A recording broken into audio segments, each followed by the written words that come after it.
Otherwise, it's like, man, your pool looks like it goes right into that chain link fence.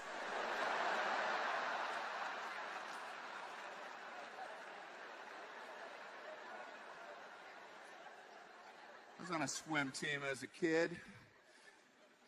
Got a 6th place ribbon one meet. I like sports. I like when a sport ends with a best-of-7 series, you know? Then I get to hear my favorite sports reporter question. Would you consider this a must-win game? And they always feel like they have to say yes. Yeah, we want to win it. It's very important. You know, have momentum, and, you know, we have our uniforms on anyway. Might as well try. They turn all these lights on. Might as well put some effort into this. But it's not always the right answer, man.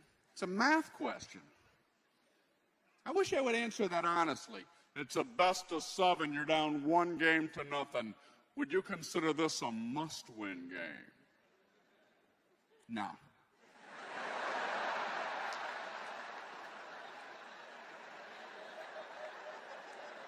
No, we can lose tonight.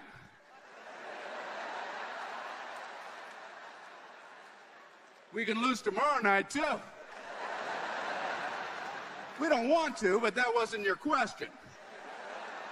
You asked if it was a must-win game, and if you'd ever taken a rudimentary math class, you'd already know the magic number's 3. When you're down 3, then you must win them or you're out.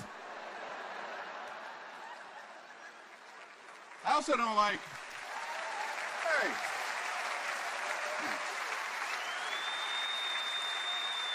Thank you. I also don't like when they force answers on players. Are you dedicating this game to your dying grandmother? Well, I guess now I am. I didn't even know she was sick. The winning team always gives the losing team a lot of credit. You got to give them a lot of credit. They came to play. They got a good team over there. They should hold their heads up high. If we weren't perfect, I don't know if we would have won this game. They got a good squad and a good system. You got to give them a lot of credit. I wonder if that news ever gets to the losers' locker room. Great news, fellas.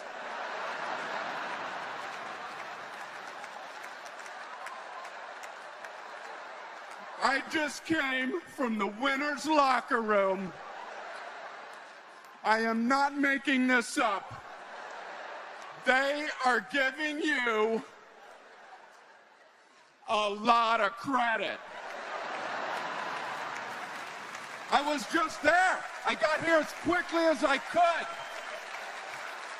But it was hard with the balloons and the confetti.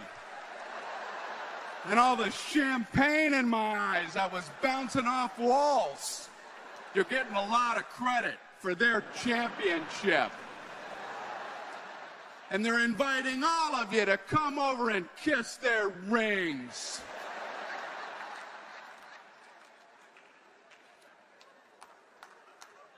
I'd like to own a second NBA team in Miami, Florida. I'm from there. The only reason I'd like to do it is to do the press conferences. When they say, well, what's the name of your team? And I would say, well, it's not the heat. It's the humidity.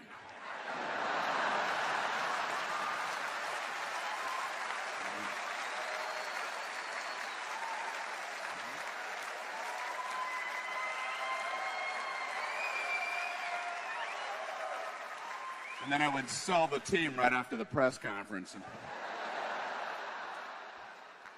be talked about for several days. Being from Miami, I don't know a lot about winter sports, but I was watching women's curling one night. I turned it on late, so I missed the explanation as to what they were trying to accomplish, but I think I picked it up from watching. There's one woman, she skates really slowly. And she's holding onto that weird round rock with a handle on it. And she has a look in her eyes. I'm not sure, but I think if a bird flew in front, it would burst in flames. It's the most intent glare a human being is capable of conjuring up. So she skates for a while, then she does this with her hand.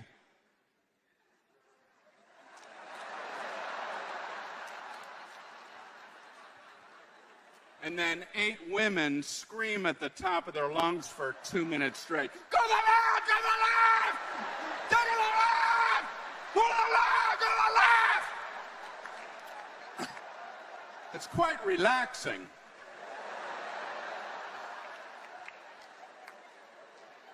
It's sort of like watching The View.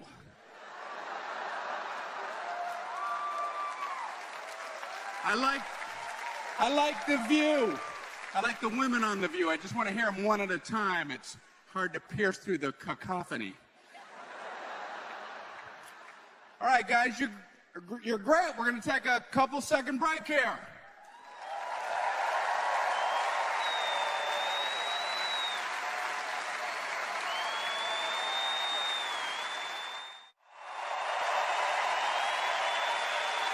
Very nice.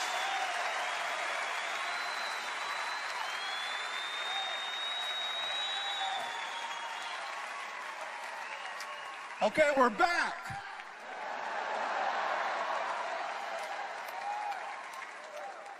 That didn't seem like 4 minutes. You guys are wonderful, man. Talking about TV. I watch weird shows, man. There's one I'm trying to understand. It's about moonshiners. This reality show. I don't get it. There's a guy hiding out in the woods trying to make moonshine. I don't understand the premise. Liquor is legal.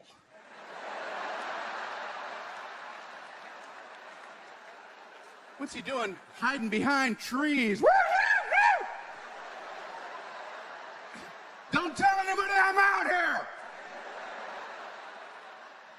Why are you out here? I'm making moonshine. Woo! You want some? You know, I can get Jack Daniels over at the liquor store. It's legal. Has been for a while. Come out of the woods and read a newspaper.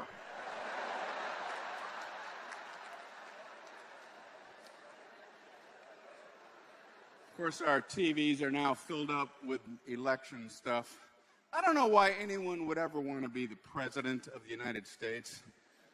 I wouldn't want that job in a million years.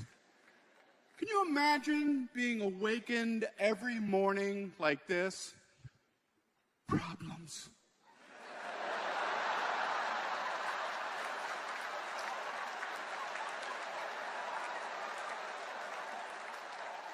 All kinds of problems.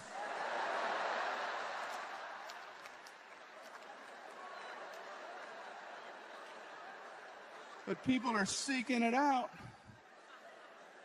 People I've never seen before. Behind podiums. And the very first thing they say, I'm already confused. I'm forming a presidential exploratory committee. Oh, are you? What the hell is that? Is that committee going to come back with information that guy wasn't aware of? Okay, here's what we found out. It's a 4-year job.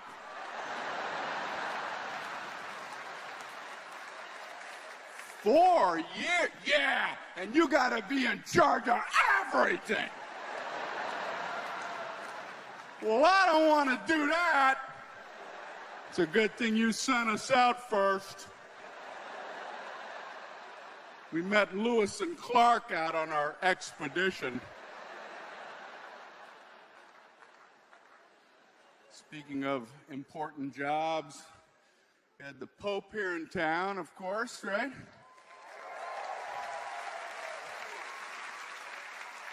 You know who I'm curious about? The previous pope, who just quit. That's kind of weird. I wonder what he's doing. Is he trying to get another job? That'd be an interesting resume. You know, he hands it to the guy and he's like,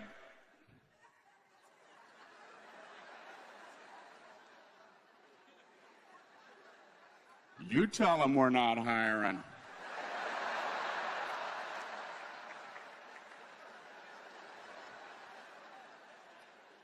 And the Pope, prior to that Pope, they're making a saint.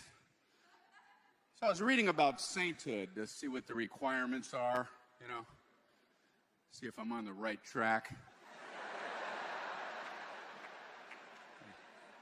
One of the requirements is you have to perform 2 miracles.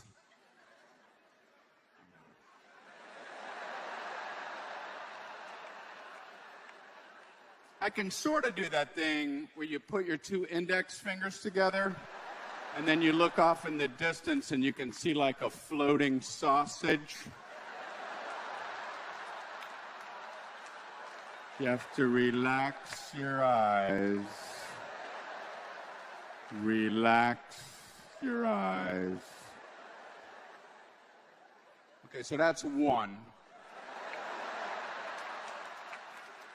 And then I hit him with my rubber pencil illusion. Well, doesn't that look like it's made out of rubber?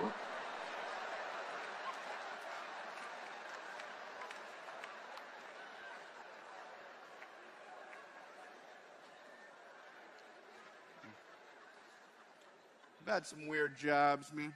My first job ever was a dishwasher at the International House of Pancakes. It's a true story. I was like 14 years old. After 3 months, the owner took me aside and said, I'm promoting you today to busboy. And he said to me, please don't talk to any of the customers. I don't know what I sounded like in the dish room that he felt he had to protect his customers from, but he was adamant. He said, I've heard the kind of things your brain comes up with. Please, just let these people enjoy their pancakes. So I said, okay. I bust my very first table, was walking back to the dish room, and I passed a woman sitting by herself eating a salad. It was lunchtime.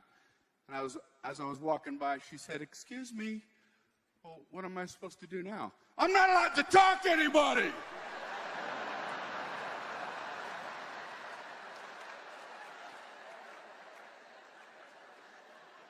I thought, she's stopping me, I better stop, you know? So I put my tray down on another table and I said, yes, ma'am. And she said, there is a hair in this salad. Now, I'm from a family of 8 kids. A hair in a salad don't stop nobody. It's like trivia. Hey, there's a hair. Hey, look, there's a bug. Just keep chowing. You don't know when the next food's coming. So I know this sounds ridiculous, but I had no idea why she was even telling me this. So I was like, oh, okay. So I thought I'd be funny. And I said, well, there are no prizes or anything.